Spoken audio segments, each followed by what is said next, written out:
Il se trouve que dans notre class user, on a une méthode public void raise qui prend le montant salarial dont on veut augmenter l'utilisateur concerné.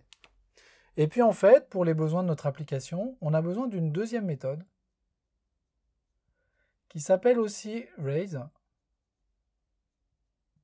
Pourquoi est-ce qu'elle s'appelle raise? Parce que en fait, elle fait la même chose, mais qui cette fois-ci va prendre un pourcentage sous forme d'un flottant f et qui va faire this.salary égale this.salary fois 1 plus f. On va supposer que f c'est un pourcentage, donc quelque chose qui est compris entre 0 et 1. Il se trouve que ce faisant, j'ai créé une deuxième méthode raise, donc qui porte le même nom que l'autre, mais qui ne prend pas les mêmes paramètres. Et donc ça veut dire que les deux méthodes raise que l'on a créées, les deux méthodes raise, et qui prennent des paramètres, ont des signatures différentes. Qu'est-ce que c'est que la signature d'une méthode en Java?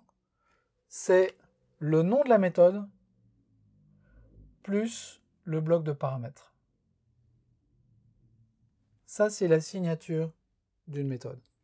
Le type de retour, qui est ici, ne fait pas partie de la signature de la méthode, et encore moins évidemment le modificateur de visibilité. Et dans une classe, je peux avoir toutes les méthodes que je veux, dès l'instant que leurs signatures sont différentes. Alors, traditionnellement, le nom de la méthode en lui-même varie d'une méthode à l'autre, et donc mécaniquement, la signature est différente. Mais il est également assez fréquent d'avoir dans une même classe des noms de méthodes qui sont les mêmes, mais avec des types de paramètres, des jeux de paramètres qui sont différents. Et quand deux méthodes ont même nom,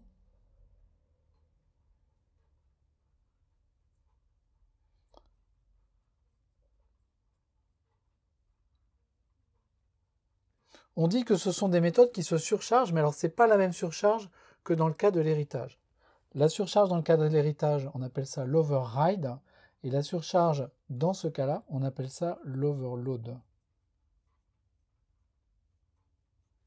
Donc deux méthodes qui ont même nom mais qui ne prennent pas les mêmes paramètres sont deux méthodes qui, entre guillemets, s'overload l'une l'autre, et ça c'est parfaitement légal en Java.